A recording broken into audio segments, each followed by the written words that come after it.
ఎండు చేపల వేపుడు వేపి వీటిల్లిపోయారు. ఈ మధ్యన అసలు కనిపించడం లేదు. ఏ కర్రీతోనూ రాలేదు. అవునండి, రాలేదు. ఇప్పుడు వచ్చేసాను మీ ముందుకి కర్రీతో. హాయ్ అండి, హలో, నమస్తే. ఎలా ఉన్నారు? బాగున్నారా? నేనైతే బాగున్నాను. ఈరోజు మటన్ కర్రీ అండి. అదిగోండి, ఆయిల్ పెట్టేసాను. ఆనియన్ ఫ్రై చేసేస్తున్నాను. అయిపోయింది. మటన్ శుభ్రంగా క్లీన్ చేసేసి అదిగోండి అలా వేసేసాను. అల్లం వెల్లుల్లి పేస్టు, పసుపు, సాల్ట్ అండి. ఉప్పు వేస్తే మటన్ ఉడకదంటారు, కానీ బాగా ఉడుకుతుందండి. ఉప్పు, అల్లం వెల్లుల్లి పేస్టు, పసుపు వేసేసి ఒక 15 మినిట్స్ నేను మూత పెట్టి ఉడికిస్తానండి. మటన్ మెత్తగా వచ్చేస్తుంది.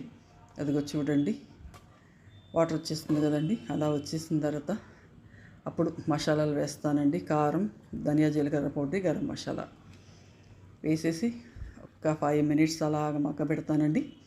మగ్గ పెట్టేసిన తర్వాత వాటర్ వేసేస్తాను. అదిగోండి అలా వచ్చిన తర్వాత వాటర్ వేసేస్తానండి. మటన్ సరిపడాగా వేస్తాను. కుక్కర్లో వేయనండి నేను మటను. చాలా బాగా ఉడికిపోతుందండి మాకు. అదిగోనండి, మటన్ కర్రీ రెడీ అయిపోతుంది.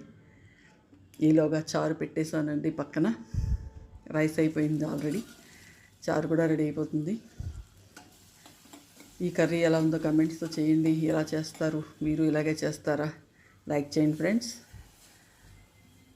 ఓకే అండి, థ్యాంక్ యూ, బాయ్.